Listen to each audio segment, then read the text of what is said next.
This is part 2 of the Colts midseason recap from week 6 to 10. You can check out part 1 if you haven't already on this page. Let's kick things off with week 6. The red lights are on, which means that the Colts play is under review.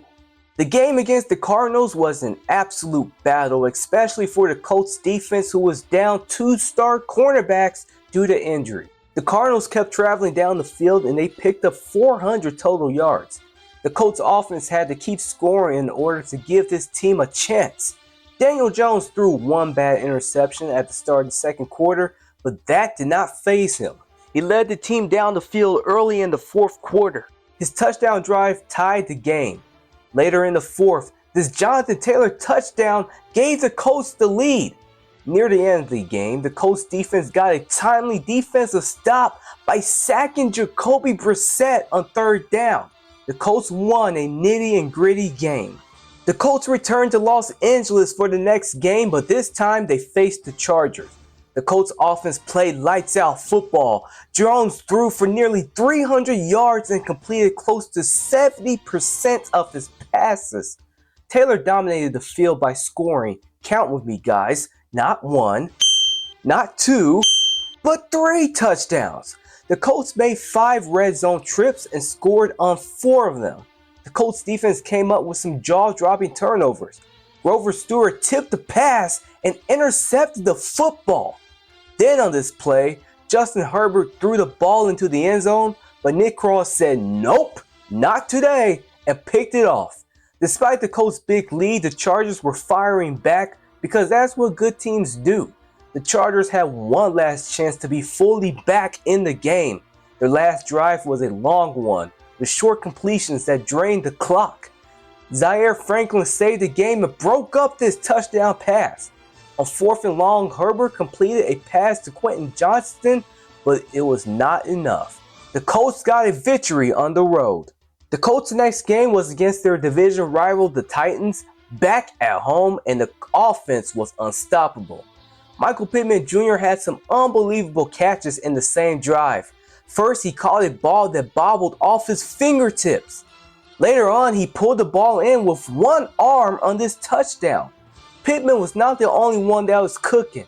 An 80-yard touchdown run from Taylor was on the menu. JT in the open field, down the sideline, staying in bounds, still going, Taylor!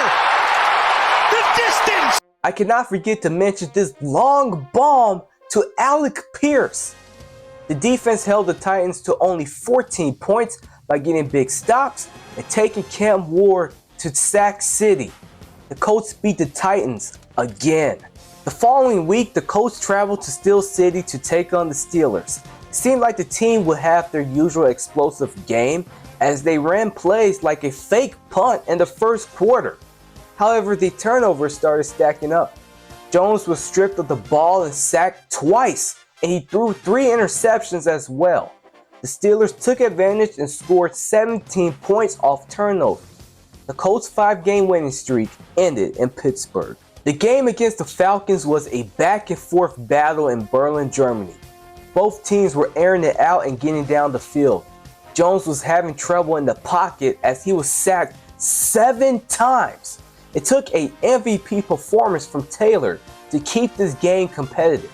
Taylor gained nearly 250 rushing yards and scored 3 touchdowns, including an 83-yard run. Jonathan Taylor, big run, there he goes, and Indianapolis takes the lead! This run gave the team some momentum, but they still needed an extra boost, and Jones gave it to them near the end of regulation. Look at this throw while under pressure on 4th and short to the rookie tight end Tyler Warren. The Colts got into field goal range and Michael Badgley tied the game up. Now we are in overtime. Zaire Franklin had 2 big stops in OT. First, he stopped a run a few yards behind the line of scrimmage. 2 plays later, he sacked Penix Jr. The Colts offense said, "Thank you for your service, Franklin. We are paying you back right now," with the game-winning touchdown by Taylor. This team is resilient. After further review, the ruling of the field stands as solid. The Colts had more difficult games than the first 5 weeks of the season, but they found a way to win. The Colts need to do a better job, however, of taking care of the football. They have the 5th hardest schedule in the league, so they can now afford to give the ball to the other team freely. The Colts are fighting for the top spot in the AFC playoffs, which is another reason why the Colts have to do a better job of taking care of the football starting this Sunday against the Chiefs. Let me know in the comments if you believe that the Colts will beat the Chiefs. We've reached the end of regulation on WOB4 Media.